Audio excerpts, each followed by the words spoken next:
Magandang umaga mga ka-mercenary, ako'y lubos na nagagalak dahil sa patuloy na pagpapadala ng mga runestone sa aking nasa sakupan ng ating mga maharlikang kasapi na mula sa iba't ibang panig ng kaharian. Shout out po sa iyo mahal na Marquez Nelson, Adipen. Shout out po sa iyo mahal na Marquez Ascal, 9411. Shout out rin po sa iyo, Baron, Jake, Paglinawan. Salamat po sa inyong mga tulong sa aking nasa sakupan. Salamat po sa inyong lahat. Ang nakaraan, dumating na nga ang mga dwarf na gusto ng ating bida, at dito ay sobrang tuwa ni Ghislaine sa kanyang loob-loob, dahil ang legendary blacksmith na si Galberic ay kasama sa mga dwarf na naibigay sa kanya. Kaya hindi masukat ang tuwa nito sa kanyang nakikita-kitang mga bagay na ipapagawa niya rito kay Galberic at sa mga tauhan nitong dwarf. Pagpapatuloy, hahaha, malakas na humalaklak si Galberic. Sa pandinig niya, ang tono ni Ghislaine ay nakatatawa at nakatutuwa, isang kakaibang halo na nagpakiliti sa kanya. Makinig ka, kamahalan, batid ko na bata ka pa kaya't wala ka pang masyadong alam, ngunit ang isang ideya na walang konkretong plano ay isa lamang pantasya. At kahit na magawa pa man ito, ang isang walang pakinabang na bagay ay walang pinagkaiba sa isang bagay na walang kabuluhan. Ang mga salita ni Galberic ay sinalubong ng hagalpakan mula sa iba pang mga dwarf. Tama, ang mga dugong bughaw ay walang katapusang hiling at wala namang nalalaman sa sarili nila. Isang dugong bughaw ang minsanang nag-utos sa akin na gumawa ng isang kagamitan na kayang kunin ang mga katangian ng gamot mula sa mga halaman. Sinabihan ko siyang bumili na lamang ng gamot. Ano ako? Isang alchemist. Ang kamahalan na pinaglingkuran ko noon ay nagtanong kung kaya ko bang palawakin ang kanyang lupain upang magkasya ang mas maraming tirahan. Ibig kong sabihin, ano ako? Isang Diyos. Paano ako gagawa ng mas maraming lupa? May isa ring dugong bughaw na humiling ng isang araro na may kapangyarihan ng salamangka upang madagdagan ang ani. Ang ibig kong sabihin, ano ang magiging epekto niyon? Ang lupa at ang mga buto ay talagang walang kwenta sa simula pa lang. Nagkiskisa ng dila ang mga dwarf habang pinapuna ang mga dugong bughaw na nakasalamuhan nila noon. Nagkibit-balikat si Galberic habang tinitingnan si Ghislaine. Ayaw naming gumawa ng mga walang kabuluhang bagay. Ano man ang nasa isip mo, kamahalan, malamang na wala rin iyang pinagkaiba sa isang laruan. Nang matapos magsalita si Galberic, isang malalim na katahimikan ang bumalot sa silid. Lahat sila ay nakatingin sa kanya, walang kukurap. Ahem, maliban sa isang halos hindi naririnig na ubo mula sa isang kabalyero, walang ibang ingay. Nagulat sa hindi maipaliwanag na reaksyon ng mga ito, laminggalinga si Galberic, bahagyang naasiwa. Ha, bakit? Bakit nakatingin sa akin ang lahat ng ganyan? May nasabi ba akong kakaiba? Ang kakaiba talaga ng lugar na ito. Ngumiti si Ghislaine habang pinapanood si Galberic. Siguro masyado ka ng matagal na kasama ng mga tao. Puro ka, craftsmanship, at artistic spirit, na salita. Pero ang paraan ng iyong pag-iisip ay mas matigas pa sa mga tao. Sa tingin mo ba ay makakagawa ka ng tunay na gawang sining na may ganyang uri ng imahinasyon? Anong sinasabi mo? Tanong ni Galberic. Huwag kang mag-isip ng masama, naiintindihan ko. Ang paggawa ng parehong gawain araw-araw ay ginagawa kang hindi namamalayan na iyon lamang ang kaya mong gawin. Anong pinagsasabi mo? Pag-uulit nito na medyo naiinis sa ating bida, dahil pakiramdam niya ay minamaliit siya ni Ghislaine. Pero sa ganyang pananaw, hindi ka na mas hihigit sa isang mahusay na teknisyan, hindi ba? Paano mo kami nagawang insultuhan? Nagagalit ang mga dwarf. Naniniwala sila na walang ibang lahi ang makakatalo sa kanilang mga kakayahan. Kahit na sa pagkaalipin, ang kanilang kakayahan ay nangangahulugang walang sinumang ng ahas na tretuhin sila ng walang ingat.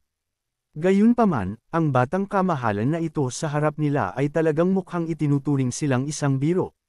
Tumahimik kayong lahat, ako ang kinatawan dito. Pinatahimik ang mga dwarf sa pamamagitan ng isang matalas na sigaw, sinama ng tingin ni Galberic si Ghislaine. Huwag mong tatapakan ang aming pride, kamahalan. Wala kang mapapala sa mga salitang ganyan. Totoo, ang mga dwarf ay isang lahi na may matinding pride. Bagaman tinanggap nila ang kanilang estado bilang mga alipin, tumanggi silang tiisin ang pagtrato na parang wala silang silbi. Kung gusto mo ng disenteng sandata, mas maganda kung baguhin mo ang iyong saloobin sa amin. Hindi pinansin ang matatalim na tingin ng mga dwarf, kinuyam ni Ghislaine ang kanyang daliri, senyales na lumapit sila. Sumunod kayo sa akin. May ipapakita ako sa inyong kawili-wili. Ang mga dwarf, na nawalan ng pagkakataon upang magalit, ay nag-atubili saglit bago sumunod kay Ghislaine. Dinala niya sila sa isang malaking workshop. Ito ay, nalulula ang mga dwarf habang naglilibot sila. Ang hangin ay makapal sa isang kaaya-ayang halimuyak na hinaluan ng amoy ng mga halaman. Sa pagitan ng malalaking kagamitan na pumupuno sa workshop, ang mga taong nakasuot ng puting uniforme at maskara ay abala sa kanilang mga gawain. Ito ay isang workshop para sa paggawa ng mga pampaganda, lalo na skincare cream. Pampaganda, kumunat ang noo ng mga dwarf sa mga salita ni Ghislaine. Alam nila kung ano ang mga pampaganda. Isang uri ng marangyang bagay na mas pinagkakaabalahan ng mga dugong bughaw kaysa sa kanilang mga pagkain. Pero dito, sa rural na lupain, gumagawa talaga sila ng mga ganoong produkto. Nakikita ang kanilang pagkalito, nagpatuloy sa pagpapaliwanag si Ghislaine. Ang mga pampaganda mula sa aming lupain ay kilala bilang pinakamahusay sa kaharian. Nabebenta ito ng mabilis sa kabisera ngayon. Sa malaking kita na iyon, kaya kung bilhin kayong mga dwarf. Ano, ibig sabihin, dinala mo kami dito para lamang ipagyabang ang iyong kayamanan? Oo, sabi ni Ghislaine para ipakita at iparamdam kay Galberic at sa mga dwarf kung gaano siya kahusay at kagaling na pinuno. Napailing-iling ang ating bida, ang mga isip ninyo ay napakakitid. Tumingin kayo ng maigi, binibigyan ko kayo ng espesyal na sulyap kung paano nila ginagawa ang mga pampagandang ito gamit ang mga kagamitan na iyon. Sa wakas ay natauhan, nagsimulang maingat na suriin ng mga dwarf ang loob ng workshop. Matapos pag-aralan ng mga kagamitan sa paggawa ng pampaganda ng medyo matagal, unti-unting namutla ang kanilang mga mukha. Ang ilan ay nagsimula pang manginig. Papaano nila naisip ito? Talagang nakukuha nila ang pinakamataas na benepisyo ng mga halamang gamot na ito. Ito, posible pala talaga ito.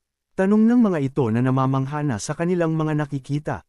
Ang mga dwarf ay madalas na itinuturing na isang lahi na malapit na sa pagiging makajos pagdating sa paggawa ng sining. Isang tingin lamang sa kagamitan ay sapat na para mabilis nilang maunawaan ang nilalayo nitong paggamit at ang mga epekto na nililika nito. Maaari pa nilang malaman ang mga tungkulin ng iba't ibang magic circles na nakaukit sa kagamitan mula sa pangkalahatang istruktura nito. Nagkaroon sila ng maraming karanasan sa pakikipagtulungan sa mga wizard habang nasa ilalim ng mga dugong bughaw na patron. Tuwang-tuwa, ang mga dwarf ay nag-umpukon, at nagsimula ng isang masiglang diskusyon. Totoo, sa pamamagitan ng paglalagay ng init sandali, maaari silang gumawa ng isang concentrated extract habang pinapaliit ang pagkasira ng mga active ingredients. Ang mga dumi ba ay pinaghihiwalay, medyo kulang ang filter na ito. Kung nag-drill sila ng ilang mas maliliit na butas sa halip na isang mas malaki, mas magiging epektibo ito. Kaya, gumagamit sila ng mabilis na paglamig dito upang makamit ang formulasyon na ito. Maaaring magaspang ang setup, ngunit ang konsepto ay talagang napakatalino. Ang mga dwarf, na namumula ang mga mukha sa pagkasabik, ay sabay-sabay na tumingin kay Ghislaine at sumigaw. Hindi maaari, mayroon ba talagang ganito? Sino ang gumawa nito? Sino ang nakaisip ng ideyang ito? Pakiusap, kailangan ninyo kaming papagkitaan ng henyo na gumawa nito. Narito ba talaga sila sa lupain na ito? Habang ang tunay na pagkasabik ng mga dwarf ay nagpapainit sa hangin, itinuro ni Ghislaine ang kanyang hinlalaki sa kanyang sarili. Si Galberic, na namumutla ang mga mata, ay nauuto. Ang kamahalan, ang gumawa nito.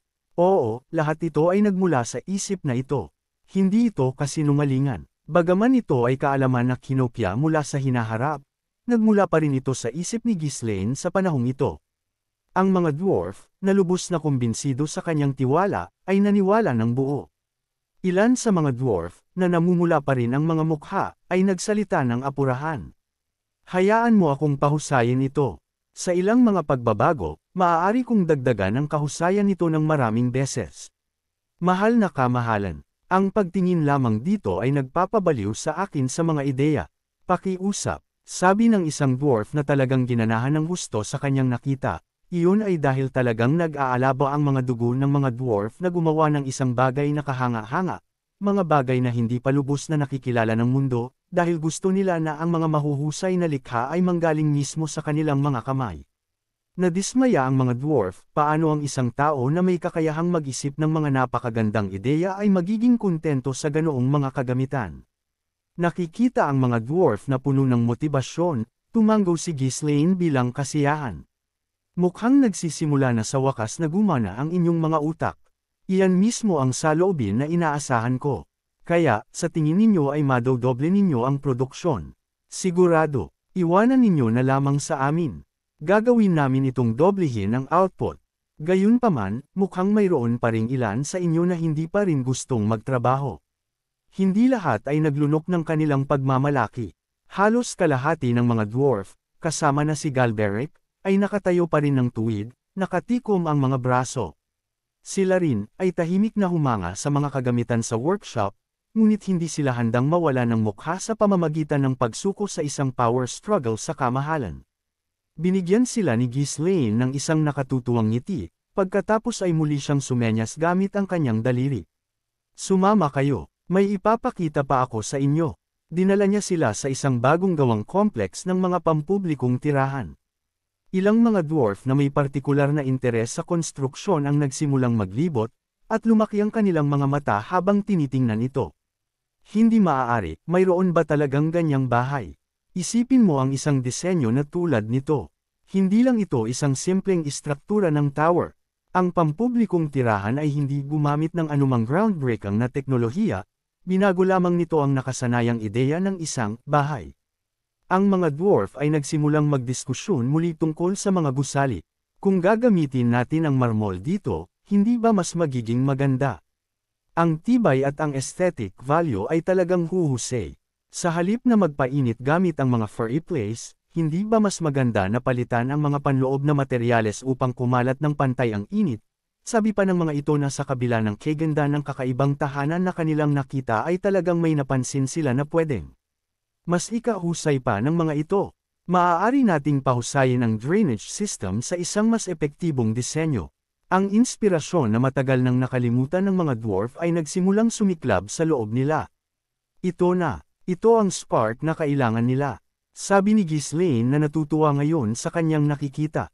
Sa gitna ng kanilang matinding diskusyon, lumingon sila kay Ghislaine at sumigaw. Hayaan mo kaming pahusayin pa ito. Walang makapigil sa mga dwarf ngayon na nabuksan na ang kanilang mga mata sa mga posibilidad na ito. Nauutol si Galberic habang nagtatanong. Ito rin ba, ang kamahalan ang nakaisip? Oo naman, lahat ito ay nagmula sa isip kong ito. Ano ba ang nasa loob ng ulo mo? Tanong ni Galberic na nagkaka-interes na sa ating bida. Hindi lamang ang mga pamamaraan mismo ang nagulat sa kanila. Ang talagang mahalaga ay ang kanyang kakayahang gawing realidad ang kanyang imahinasyon. Ang mga pioneer, ang mga taong naitala sa kasaysayan at ang kanilang mga pangalan ay naaalala sa loob ng maraming taon. Sa isang tuso ng ngiti, muli silang kinawayan ni Ghislaine. Sumunod kayo sa akin, mayroon pa akong gustong ipakita sa inyo, sabi ng ating bida na hindi nauubusan ng mga bagay na ipagyayabang niya sa mga dwarf. Sa pagkakataong ito, dinala niya sila sa isang malaking sakahan. Bagaman nakalipas na ang isang ani, ang bagong trigo ay nagsisimula ng tumubo. Wow! Napanganga ang mga dwarf sa malawak na lunti ang bukid na nakalatag sa harap nila. Halos hindi nila maintindihan ang laki ng mga bukid ng trigo na pumupuno sa kanilang paningin. Ngunit hindi lang iyon, bawat tangkay ng trigo ay ilang beses na mas malaki kaysa sa karaniwang mga uri. Mahirap paniwalaan na ito ang parehong lupain sa hilaga na kilala sa mahirap na lupa. Sinundan ni Ghislaine ang horizon gamit ang kanyang daliri at nagsalita. Ang trigo na ito ay maaaring anihin ng hindi bababa sa 3 beses sa isang taon. Malapit na ang susunod na ani, kaya makikita ninyo kung gaano karaming pagkain ang kayang likhain ng lupain na ito. Ang kanyang mga salita ay mukhang hindi kapanipaniwala, ngunit sa ebidensya na nasa harap mismo nila, wala silang pagpipilian kundi ang maniwala. Muling nagtanong si Galberic sa isang nanginginig na boses. Ito rin, ang kamahalan ang gumawa. Pero paano? Pagtataka nito na nababaliw na sa kanyang natutunghayan, dahil walang ganong klaseng mga kaalaman na naitala sa kasalukuyan, kaya napapisip ang mga ito kung anong utak mayroon ang ating bida. Palalampasan ko na sa inyo ang mga detalye, ngunit ginamit ko ang mga runestone upang mapahusay ang mga buto at mapayaman ang lupa. Ang mahalaga ay posible talaga ito, hindi ba? Nagsisipagtango ang lahat. Ang mga dwarf ay nagsisipagtango sa pagsang-ayon. Bagaman hindi sila partikular na interesado sa pagsasaka, dahil hindi ito nangangailangan ng anumang espesyal na engineering, hinahangaan pa rin nila ang kanyang kakayahang mag-isip ng mga ideyang tulad nito at gawin itong totoo. Mga pampaganda, pampublikong tirahan, maging pagsasaka. Ang katotohanan na isang tao lamang ang nakakamit ng lahat ng ito ay nakakagulat. Anuman sa mga ito ay maaaring magpabago sa buhay ng mga tao at sa pag-unlad ng mga teknolohiya sa kanilang sarili. At sa isang tao na nakalikha na ng napakaraming pambihirang tagumpay, gaano karaming imbensyon pa ang ilalabas niya sa hinaharap. Hinuyam ng mga dwarf ang kanilang mga kamao, nararamdaman ang matagal ng pinigilang apoy ng pagiging malikhain na muling sumisiklab sa loob nila sa paningin ng mga imbensyon ni Ghislaine. Gaano kaya kasaya kung naging bahagi sila ng mga proyektong ito mula sa simula? Pinapanood ang mga dwarf na sobrang nasasabik na kahit ang kanilang mga butas ng ilong ay lumalaki, nagsalita si Ghislaine. Ano sa tingin ninyo? Mayroon pa akong napakaraming kamangha-manghang plano sa aking ulo, mga bagay na praktikal at talagang maaaring gawin. Dinala ko kayo dito dahil kailangan ko ng mga taong makakagawa ng mga ideyang ito na maging realidad. Kaya, paano? Makikipagtulungan ba kayo sa akin? Tanong ni Ghislaine na talagang puno ng panghihikayat sa mga dwarf na ang mga mata ay halos mamilog na sa kasabikan ng mga ito. Ang mga salita ni Ghislaine ay tumama ng eksakto sa mga dwarf, na matagal nang naghahangad ng isang outlet para sa kanilang mga malikhaing pagnanasa. At ang kanyang susunod na mga salita ay naghatid ng huling, hindi mapigil ang suntok sa kanilang pag-aalinlangan. Maaari ko rin kayong turuan ng kaalaman at mga pamamaraan na alam ko na walang iba ang nakakaalam. Kumpiyansa si Ghislaine na tatanggapin ni Galberic ang alok. Ang Galberic na naaalala niya ay isang dwarf na lubos na obsessed sa teknolohiya, at tiyak na hindi siya magiging iba ngayon. Ang tugon ay dumating kaagad. Gagawin namin. Matapang na sumigaw si Galberic at ang iba pang mga dwarf. Ang matuto ng mga bagong pamamaraan ay masyadong nakakaakit upang patuloy na labanan. Ito ay, sa kabila ng lahat ng kanilang nalaman at nakita, isang hindi may iwasang kapalaran at instinct para sa kanila ang tumatakbo ngayon sa kanilang isipan, dahilan para magsiapoy ang kanilang mga mata. Nagsalita si Galberic sa isang nakiusap na tono. Pakiusap, turuan mo kami. Kung gusto ng kamahalan, mananatili akong alipin. Sabi ni Galberic na wala na siyang pake-alam kung habang buhay na siyang maging alipin ng ating bida, dahil ang mahalaga lamang sa kanya ay ang kanyang kamay ay lumikha ng mga kakaibang bagay na hindi pa nakikita ng panahon nila ngayon. Mga alipin na kayo, gayunpaman. Iyon ay isang paraan lamang ng pagsasalita. Seryoso ako, talagang gusto kong makipagtulungan sa inyo. Sabi ng ating bida. Kaya, sinasabi mong ibibigay mo sa akin ang iyong buong kooperasyon sa susunod na 10 taon. Oo naman, ngunit kailangan ding tuparin ng kamahalan ang kanyang mga pangako. Walang atrasan, tanong ni Ghislaine. Inaakala mo ba kaming mga hanggal?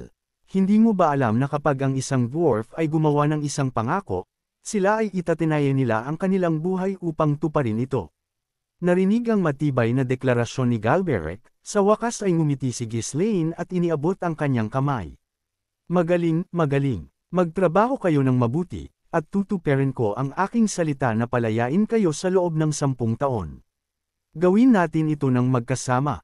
Opo, inaasahan namin ito. Mahigpit na hinawakan ni Galberic ang kamay ni Ghislaine, nakangiti sa pagkasabik. Ang mga tao ng Fenris, na pinagmamasdan ng eksena, ay tumitingin sa mga dwarf na may awa. Ang mahigpit na pagkayem ng mga kamay ni Ghislaine at Galberic ay nagpakita ng isang matinding pagnanasa. Pareho nilang nais na lumikha ng isang bagay, kapwa sila puno ng sigla at galak. Ito ay isang sitwasyon na hindi na maaaring maging mas mahusay pa. Hindi na makapagpigil, binombardahan ni Galberic si Ghislaine ng mga tanong. Kaya, saan tayo magsisimula? Dapat ko bang ayusin ang mga kagamitan sa paggawa ng pampaganda para sa iyo? O dapat ba nating simulan muna ang mga proyektong pabahay? Dahil papalapit na ang panahon ng anihan, paano naman ang mga kagamitan sa pagsasaka? Sabihin mo lang ang gusto mo, at gagawin namin ang lahat sa loob ng takdang panahon na gusto mo. Wow, ang sarap sa pandinig. Siyempre, kailangan nating gawin ang lahat ng mga iyon. Pero may isang bagay na mas kailangan nating gawin ngayon. At ano naman iyon? Gagawa tayo ng isang bagay na lumilipad. Ha? Anong sabi mo? Sabi ko, gagawa tayo ng isang bagay na kayang lumipad. Nagkaroon ng maikling katahimikan bago nagtanong si Galberic. Nanginginig ang boses, nakuha mo ba ang mga maalamat na plano ng airship mula sa sinaunang imperyo? Hindi, wala namang ganoon. Isa lang iyon nakatha, hindi ba? Kung gayon, paano mo gagawing lumipad ang isang bagay? Nagkiskas ng dila si Galberic, tuliro. Ang kakayahang lumipad ay eksklusibo sa mga nilalang na may pakpak at sa mga kayang labanan ang mga batas ng kalikasan. Bagaman ang isang archmage na may matinding kapangyarihan ay maaaring makapagpalutang ng isang bagay, ang tawagin nitong isang, lumilipad na kagamitan, ay isang kahangalan. Hindi naman kami nasa posisyon upang tumawag ng isang archmage. Sige, sabihin mo na kung ano ang plano mo. Habang nagpapakita ng pag-aalinlangan si Galberic at ang mga dwarf, inutusan ni Ghislaine ang isang tagapaglingkod na magsindi ng maliit na apoy. Panoorin ninyo ng mabuti. Inihagis ni Ghislaine ang isang piraso ng papel sa apoy. Naturally, ang papel ay mabilis na naging abo. Habang nanunood ng tulala si Galberic, muling bumalik ang katahimikan. Kinamot ang ulo, sa wakas ay nagtanong siya, ano ba talaga ang dapat naming makita dito? Panoorin ninyo kung paano umaakyat ang abo habang nasusunog ang papel. Habang nagsasalita, kinuha ni Ghislaine ang isa pang piraso ng papel at inihagis ito sa apoy. Totoo, habang nasusunog ang papel, ang mga maliliit na piraso ng abo ay sandaling lumutang pataas. Nalilito pa rin, nagtanong si Galberic, at iyon, ano ang ibig sabihin yun? Hindi ba hangin lang iyon na nagpapaangat dito? Kung gayon, bakit ito tumataas? Aba, dahil ito ay, magaan. Pilit na pagpapaliwanag ni Galberic. Umiling si Ghislaine, na may ekspresyon ng pagmamalaki habang nagpapatuloy. Ipinakita ko ito sa inyo upang mas madaling maintindihan ang konsepto. Ang mainit na hangin ay tumataas. Ang mainit na hangin na iyon ay maaaring magangat ng mga magagaan na bagay. Naririnig ang kakaiba at hindi pamilyar na paliwanag, kumunat ang noo ng mga dwarf sa pagkalito. Madalas silang humawak ng apoy at talagang nakasaksi na sila ng mga ganoong pangyayari paminsan-minsan. Gayunpaman, hindi nila ito pinag-isipan o binigyan ng anumang kahalagahan. Sa isang nag-aalinlangang ekspresyon, muling nagtanong si Galberic, bakit tumataas ang mainit na hangin? Sigurado ka ba rito? Paano ko malalaman kung bakit nangyayari iyon? Bakit ba talaga ito tumataas? Ang tinatangka ni Ghislaine na likhain ay isang hot air balloon, isang kagamitan na binuo sa kanyang nakaraang buhay. Ang hot air balloon, na gumagamit ng pinainit na hangin upang magangat ng isang malaking sobre sa langit, ay madalas na ginagamit para sa military reconnaissance sa kanyang nakaraang buhay. Siyempre, hindi alam ni Ghislaine ang detalyadong teorya sa likod kung bakit ang pag-init ng hangin ay nagiging dahilan upang tumaas ang balon. Narinig lamang niya ang isang paliwanag. Kung patuloy na magtatanong si Galberic ng mga ganoong tanong, ito ay talagang nagiging abala. Well, iyon lang ang paraan ng paggana ng mga batas ng mundo. Ganoon ang pagkakagawa ng mga bagay. Ito ay parang paghagis ng isang mansanas, walang nakakaalam kung bakit ito bumabagsak sa lupa, tama ba? Ito ay ang natural na likas ng mundo, hindi ba? Dito, binigyan siya ni Galberic ng isang tingin na tila nagsasabi, anong kalokohan ang sinasabi mo?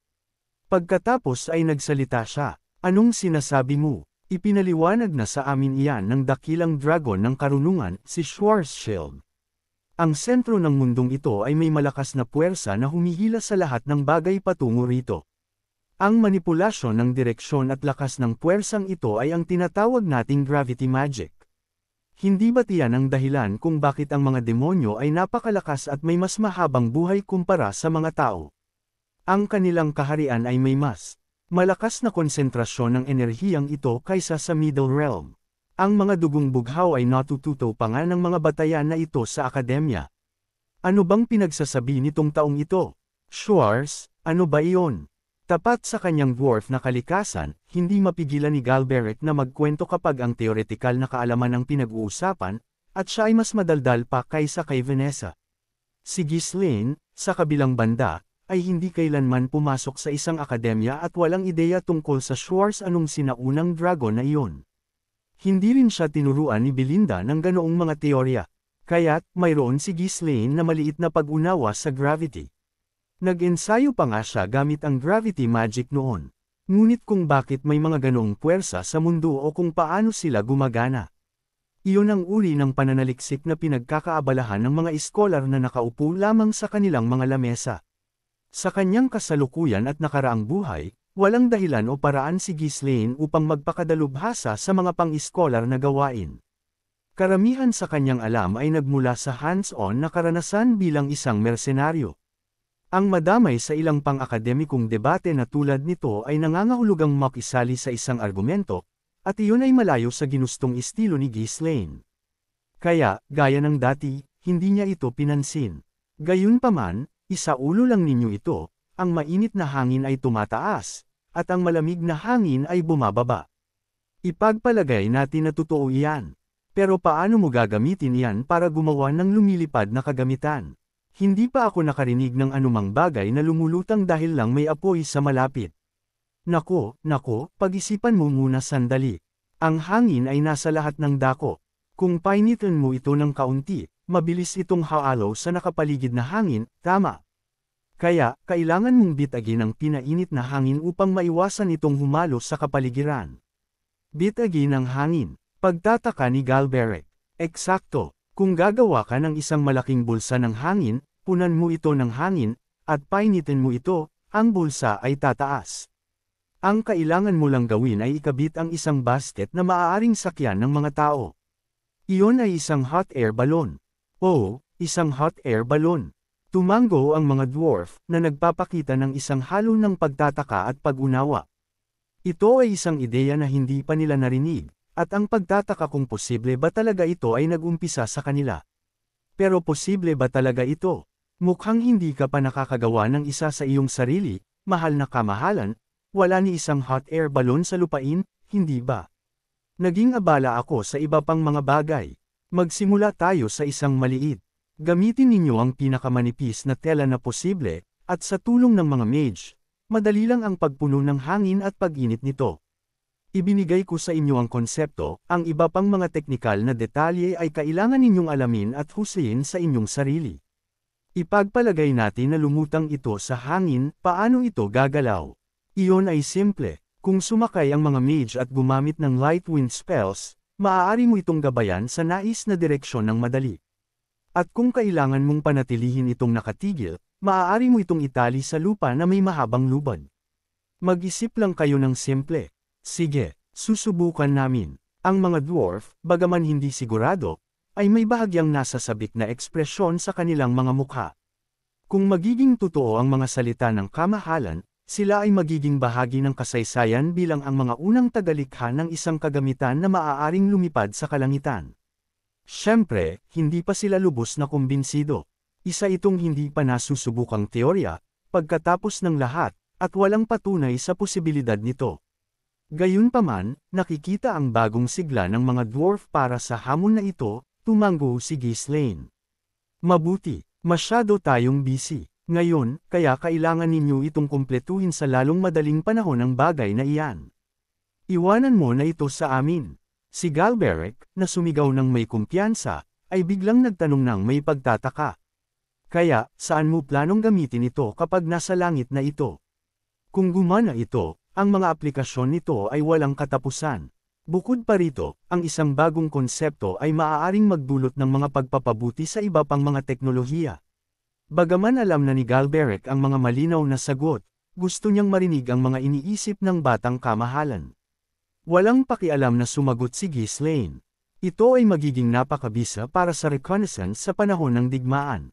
Kung lulutasin natin ang panganib ng pagbagsak nito, maaari rin itong gamitin para sa pagdadala ng mga kalakal. At kung ibebenta natin ito bilang isang laruan para sa mga dugong bughaw, maaari itong magdulot ng malaking halaga ng pera. Naiintindihan ko. Gaya ng inaasahan, napag-isipan mo na. May kailangan ka pa ba? Marami pa ring kailangan. Kailangan nilang lumikha ng isang bagong alloy at gamitin ito upang gumawa ng malakas na kagamitan. Gayunpaman, ito ay isang imposibleng plano na kumpletuhin bago salakayin ang Caboldi Estate. Ang paggawa ng dami ng alloy na kinakailangan ay mangangailangan ng malaking supply ng iron ore mula sa simula. Maraming trabaho. Dahil may ilang mga apurahang gawain, asikasuhin ninyo ang mga ito kasama ang produksyon ng hot air balloon. Sabihin mo lang ang gusto mo. Ang aming mga kamay ay mas mabilis at mas tumpak kaysa sa sinuman. Sa matapang na deklarasyon ni Galberic, nag-thumbs up si Ghislaine at sinabing, gaya ng inaasahan sa mga dwarf. Alam kong maaasahan ko kayo. Kung gayon, magsimula tayo sa pagpapabuti ng mga pasilidad ng produksyon ng pampaganda. Upang matugunan ang mga hinihingi ng kontrata, kailangan nating doblehin ang kasalukuyang output. Maaari ba kayong magsimula kaagad? Ang laki ng order ay mas malaki kaysa sa inaasahan, ngunit tumanggo ang mga dwarf. Maaaring mahirap, ngunit para sa mga master craftsman na ito, hindi ito isang imposibleng gawain. Naiintindihan, magsisimula kami sa hot air balloon at sa mga pagpapabuti ng pasilidad ng pampaganda. Tatapusin namin ang mga ito sa lalong madaling panahon. Habang kumpiyansa na tumalikod si Galberic upang umalis, hinawakan siya ni Ghislaine sa balikat. Saan ka pupunta? Hindi pa ako tapos magsalita. Sabi mo, kaya mong pahusayin ang mga pampublikong pabahay, tama. Makipagtulungan kayo sa mga mage na nakatalaga sa mga construction site upang magsaliksik din yan. Kailangan ninyong makipagtulungan sa mga mage kapag sinusubukan ang hot air balloon. Gumawa kayo ng isa pang nayon sa lalong madaling panahon. Okay, pagpapabuti ng pabahay. Tama, pagdating sa konstruksyon, sino pa kundi ang mga dwarf? Kung ang mga dwarf ay sasali sa konstruksyon, ang bilis ng pagbuo ng mga residential area ay magiging napakabilis. Kilala sila sa paghukay sa mga bundok upang gumawa ng mga tahanan o kahit na paggawa ng mga underground na lungsod. Sa ganoong pambihirang mga kasanayan sa konstruksyon, ito ay isang malawak na kilala na katotohanan na walang sinuman ang makakatalo sa kanilang kahusayan. Nakaharap sa loika na ito, nag-aatubili na tumanggo si Galberic. Sige, idagdag mo iyan sa listahan, sabi nito na bahagyang kumunat ang ulo, dahil nadidagdagan ang kanilang gagawin. Ngunit hindi pa tapos si Ghislaine. Tama, malapit na ang panahon ng anihan, hindi ba? Ang paggawa ng mga magically operated na kagamitan ay maaaring masyadong marami, ngunit gumawa man lang kayo ng mas maraming regular na kagamitan sa pagsasaka. Kailangan nating palitan ang lahat ng mga kagamitang kahoy na ginagamit pa rin sa buong rehiyon ng mga bakal. Hindi ba kayang gawin iyon? Ng mga panday sa lupain. Halos walang mga panday sa lupain, kaya't mahirap. Kaya dinala ko ang napakaraming dwarf. Bukod pa rito, kung gagawa tayo ng mga kagamitan, mas mabuti na gumawa tayo ng mga dekalidad, tama ba? Sige, naiintindihan ko. Nagsimulang tumulo ang pawis sa likod ng mga dwarf. Ang listahan ng mga gawain ay lumalaki ng masyadong mahaba. Gayunpaman, sa pagsasalita ng may kumpiyansa, hindi na sila maaaring umatras ngayon, sasaktan nito ang kanilang pride. Kung gayon, sisimulan na namin ang trabaho kaagad. Sinubukan ni Galberic na baguhin ang usapan, isang nakatagong pakiusap upang itigil ang pagdaragdag ng mga gawain upang makapagsimula na sila. Ngunit marami pa ring sasabihin si Ghislaine. At mayroon tayong balat mula sa Blood Python. Gamitin ito upang gumawa ng under armor para sa mga kabalyero na isusuot sa ilalim ng kanilang mga armor, at kulang din tayo sa mga sandata, kaya kailangan din nating gumawa ng mga iyon. Ang mga hinihingi ni Ghislaine ay tila walang katapusan. Namutla ang mga dwarf, nag-iingay sa bigat ng lahat. Ang gawin ng lahat ng iyan ngayon, baka masyado na para sa amin, sa wakas ay inamin ng isa sa kanila. Kumunat ang noo ni Ghislaine, nalilito. Bakit? Sabi ninyo ay magsisikap kayo. Ipinangako ko pa nga na palalayain ko kayo bilang mga karaniwang mamamayan sa loob ng 10 taon. Hindi ba't sinabi ninyo na magiging tunay na alipin kayo kung nangangahulugan iyon ng pag-aaral ng craft? Magsisikap kayo, matututo ng mga kasanayan, at makakakuha pa ng bagong estado. Sino ang makakatanggi sa deal na iyon?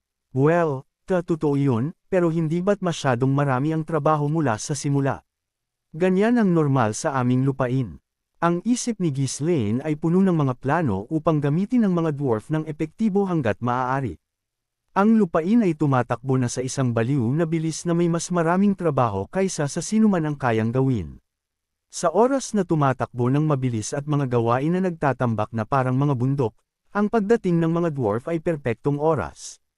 Nilalayo niyang itulak sila sa kanilang mga limitasyon upang makakuha ng mga resulta. Kung hindi, ang lahat ay maaaring mamatay talaga. Si Galberic, walang kamalayan sa mga iniisip ni Ghislaine, ay huminga ng malalim at maingat na nagtanong, kung gayon, ano ang takdang panahon? 3 buwan. Hindi bababa sa 6 na buwan. Sa totoo lang, kailangan namin ng 1 taon. Sa 1 taon, kaya namin ang lahat. Ang sobrang dami ng trabaho ay hindi sinasadyang ginawa ang kanyang tono na mas magalang. Ang takdang panahon ay kritikal. Kung mayroon silang sapat na oras, kaya nilang pamahalaan. Ang pagtatrabaho ng araw at gabi, maaari nilang tapusin sa loob ng 3 buwan.